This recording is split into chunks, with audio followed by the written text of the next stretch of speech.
Hello friends, welcome back to my YouTube channel. मैं आज आपके सामने दोबारा आया हूं। मैं आज आपको LG 3 स्टार डे10 का डेमो दूंगा, जो कि आपके सामने है डे10 3 स्टार। तो इसके कुछ यूनिक फीचर आते हैं और जो मेन फीचर्स आता है इसका, जैसे कि इसका ड्यूअल इन्वर्टर, इसका मेमल जो फेमस इसका है ड्यूअल इन्वर्टर, इसको क्यों कहा जाता है और इसका 4-in-1 टेक्नोलॉजी क्या क्या है वो मैं आपको सारा बताऊंगा। पहला मैं आपको बता देता हूँ, जो इसका 3 स्टार है उसका मॉडल नंबर आपको डिस्क्रिप्शन में दूंगा। कितनी बिजली लेता है और कितनी 1 ईयर में लेता है और कितनी आपके पर घंटे की लेता है वो मैं सारा आपको डिस्क्रिप्शन में बताऊंगा, क्योंकि ये इन्वर्टर बेस्ड मॉडल है। तो अगर आप लगातार 1 घंटा चलाओगे तो इसकी जो बिजली होगी कम से कम 0.6 एंड 0.7 यूनिट आएगी, जो कि पर आवर के हिसाब से चलती है। क्योंकि 1 घंटा लगातार हमारा कोई भी एसी नहीं चलता है, ऑटोमेटिकली टेम्परेचर जिस टेम्परेचर पे आपने रखा होगा उस टेम्परेचर पे कट ऑफ ले लेता है। अब मैं आपको बता देता हूँ जो इसका मेन फीचर ड्यूअल इन्वर्टर क्या क्यों बोलते हैं इसको। ड्यूअल इन्वर्टर इसलिए बोलते हैं क्योंकि इसका जो कंप्रेसर होता है उसमें आपका ड्यूअल रोटर होता है।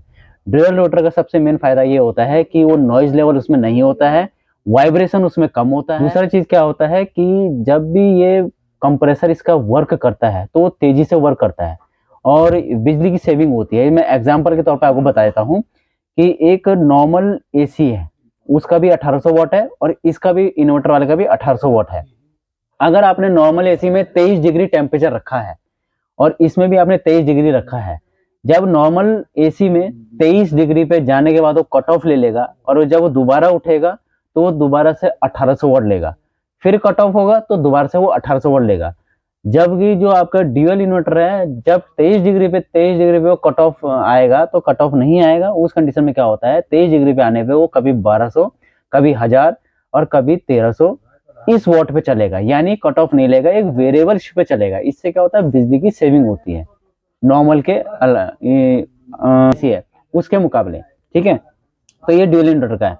अगर मैं इसके एक्स्ट्रा फीचर की बात करूं तो इसमें आपका देख रहे होंगे, आपको यहाँ पे लिखा हुआ है 10 साल की वारंटी, यानी इसके जो कंप्रेसर है इसमें 10 साल की कंप्रेसर की वारंटी है।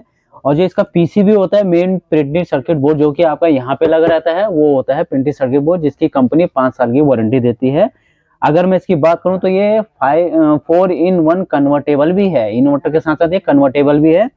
कन्वर्टेबल इसको क्यों बोलते हैं, जैसे आपका 1.5 टन का एसी है तो आप इसको 1.2 टन, 0.5 टन, 0.6 टन, यानी इसको कंट्रोल करके आप टेम्परेचर कन्वर्ट कर सकते हो। यानी अगर आपको रूम के अंदर आपको 1.5 टन की रिक्वायरमेंट नहीं है, आपको 1 टन में इसको यूज करना है कि 1 टन में यूज करूं और पावर कंजम्पशन कम लगे, तो उस कंडीशन में आप इसको कन्वर्ट करके 1 टन में भी यूज कर सकते हैं।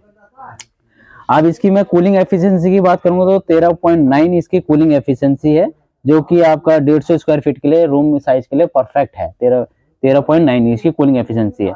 अगर मैं इसकी ड्यूरेबिलिटी की बात करूं, कॉपर कॉइलिंग की बात करूं, तो ये आपका 100% कॉपर कॉइलिंग में आता है, प्लस ओशन ब्लैक कोटिंग के साथ आता है। ओशन ब्लैक कोटिंग क्या होती है, जैसे कि आपके जो हार्डनेस, जैसे आपके घर पे आसपास नाले वगैरह है तो वहाँ पे क्या होता है, सल्फर वगैरह ज्यादा होता है। उस कंडीशन में क्या होता है, जो कि करोजन वगैरह डायरेक्टली मॉइस्चर जो होता है हमारे कॉपर कॉइलिंग में आ जाता है इन जगहों पे, जो कि आपका यहाँ पे होती है कॉपर कॉइलिंग साइड में, अंदर से देख रहे होंगे आप। तो इसमें क्या होता है, जब मॉइस्चर जमता है ना तो वो धीरे धीरे क्या होता है, करोजन का रूप ले लेता है, यानी हरे हरे कलर का, आपने देखा होगा। तो उस कंडीशन में क्या होता है, वो लीकेज होना स्टार्ट हो जाता है। बट इन्होंने यहाँ पे ओशन ब्लैक कोटिंग दे रखी है, जिसकी वजह से ये खराब नहीं होता है।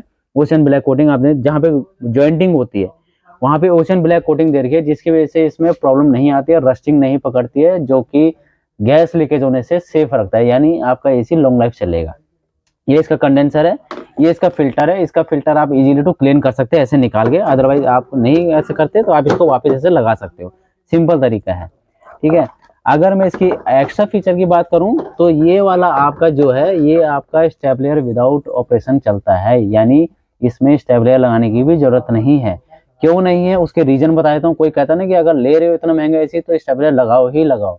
रीजन 145 से वर्क करता है ये, 245 तक, यानी वोल्टेज रेंज। अगर आप घर पे लगा रहे हो, अगर आपके घर पे 145 से नीचे का फ्लक्चुएशन आ रहा है तो आप लगा सकते हो, अदरवाइज नहीं आ रहा है तो जरूरत नहीं है। क्योंकि काफी सारे एरियो में इन्वर्टर, आपके वहां पे जनरेटर होता है, सोसाइटी में जनरेटर होता है।